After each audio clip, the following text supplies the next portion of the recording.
In today's video, we are going to be talking all about common problems that can occur when you're using your rotary cutter, and we're going to be talking all about how you can fix them. We're going to be going through miscuts, wonky cuts, slipped rulers, and everything in between. Hi, I'm Tamsin from Beginners Quilting Hub, and I'm so glad to welcome you to my channel. If you're new here, I will drop all my social media handles in the description box below. And you can join my Facebook group, which is completely free and full of like-minded people just like you learning quilting. Beginners Quilting Hub is all about beginners, and I'm aiming to drop lots of videos full of tips, tricks, techniques, tutorials and how-tos covering everything to do with quilting. Vastly improved both the cutting experience for quilters and also the finished result for quilters. As with any new tool or gadget, we have to learn how to use it.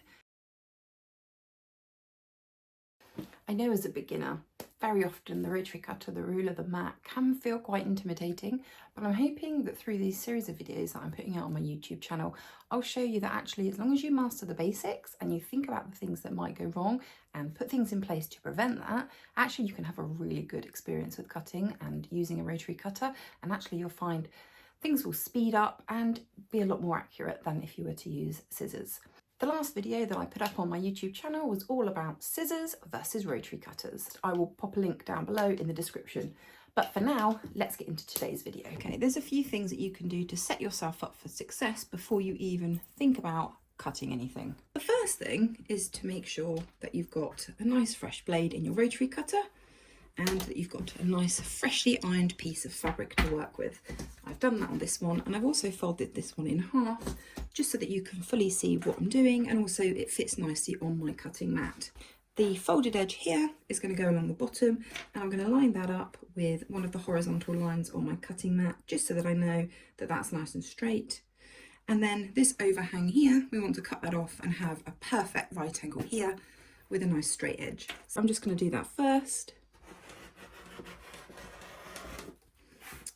And I'm going to give myself a nice 90-degree angle here and a nice straight line to cut with.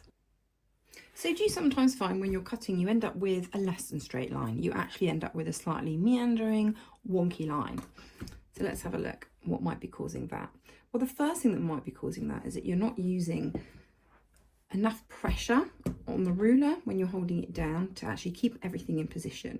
Your ruler is in turn holding your fabric in place, and you need enough pressure on this ruler to actually take a little bit of force from your rotary cutter pressing against it.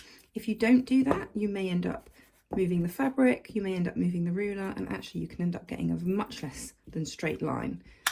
And I'm going to start cutting, and the ruler's moved a little bit there, it's moved a little bit there, and I've come off the ruler here and I'm heading on up, and there we go. Right, let's have a look. Oh dear, much less than straight. I've actually got a little bit of a jagged cut there, so you can see this is not a good cut. It's a wonky cut, and that is going to be no good in patchwork. In patchwork and quilting, you need to be as accurate as you can, so that the things that you can control, such as cutting a nice straight line, you want to get that as accurate as you can. But this is how to actually cut. I'm just going to take off this jagged edge. So again, I'm going to straighten this edge up to give myself a good fighting chance of getting somewhere.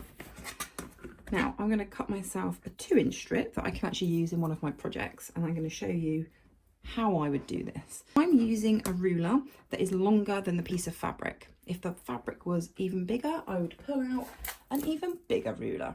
But for this one, this is perfect. And it's always good to have a ruler that actually has really clear markings. I've had some in the past that are really confusing, especially if you've got a busy print underneath and you can't see the markings accurately. That can cause problems as well. Another really good tip is to always have your little finger on your left hand just sitting on the side of your ruler here.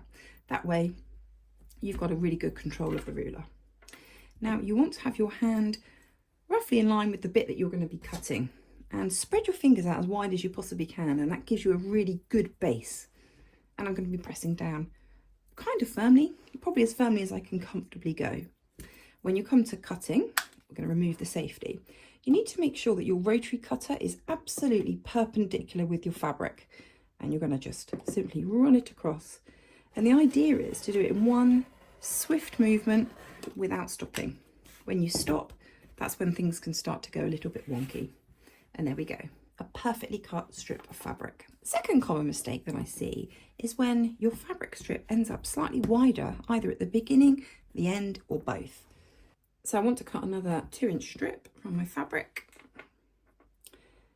And what can be tempting to do is to actually start cutting on the fabric and finish on the fabric. And what happens by doing that is you're trying to guess where that ruler is when you're putting your rotary cutter down. And again, when you come off the end, it's tempting to come off a bit too soon.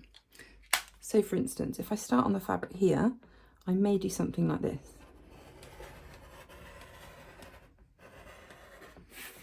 And what happens is you end up with something like this, where the fabric is actually wider here than it needs to be.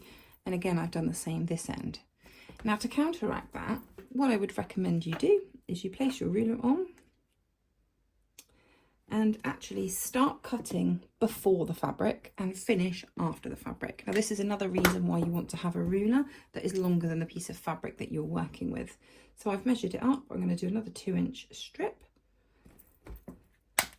And I'm going to start down here and I'm going to start rolling all the way down here so that by the time I get to my fabric, I'm definitely on the 2-inch line. And I'm going to go all the way up and I'm going to keep going past the fabric, come off the fabric. And that way you end up with a perfect strip of fabric. So another common problem is miscuts. Now miscuts is when you are cutting your strip and actually you end up with pieces of fabric that haven't cut through. So that might be something like this. So you're starting here and you kind of cut.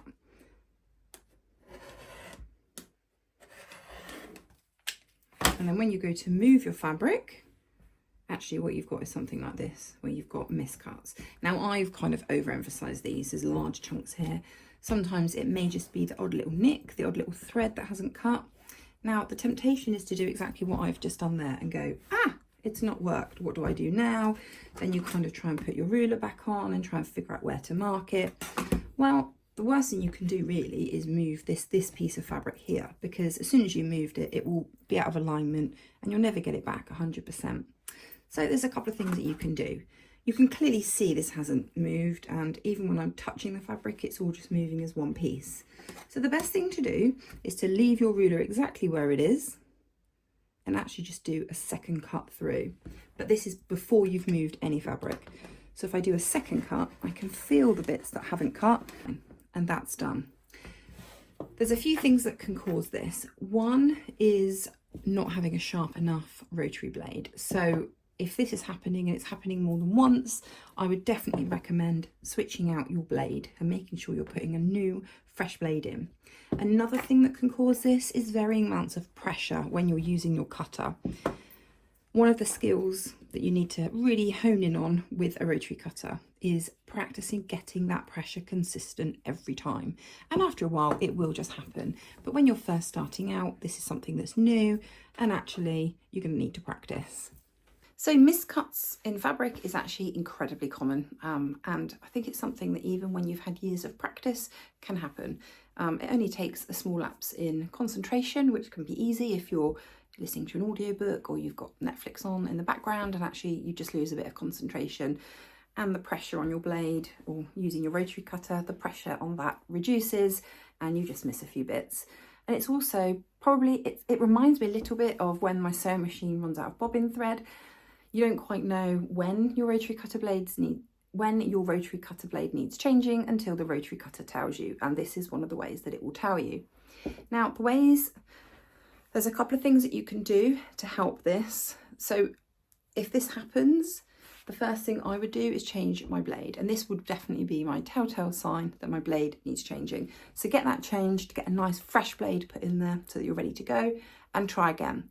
If it's still happening, even with that new blade, then it's to do with the pressure. And what you need to really work on is getting a consistent pressure from the start of your cut to the end of your cut. Another way that you can really help that is to try and cut your fabric in one continuous cut, rather than doing lots of short stunted cuts, because every time you do that, there's a chance for the fabric to move, for your cutter to be at a slightly different angle. So if you can, and where the size of the fabric allows, try and do it in one single cut. If you do end up trying to cut a very large piece of fabric, and I appreciate if you're cutting, you know, yardage and you're trying to cut a piece of backing fabric or something, you're cutting a larger piece, use the biggest ruler that you have available to you. Now, I recommend that everyone has a 24" by 6" ruler. This is a nice big ruler, and actually you can make really good long cuts using it. I really hope you enjoyed today's video all about the common mistakes I see with rotary cutting. Now I am left with a whole bunch of weirdly Frankenstein style fabric cuts that I'm going to see if I can salvage and use in anything. We'll deal with those later. Just a quick reminder that if you're enjoying these videos, these kind of tutorial-esque type videos, hit that subscribe button, and that way you won't miss any future videos that I put out. And also, let me know in the comments if any of the problems that I've mentioned today are things that you've encountered before, or if there's other problems that I didn't cover, let me know and I'll do another video to add those on as well. For now, take care you guys, and I will see you in the next video.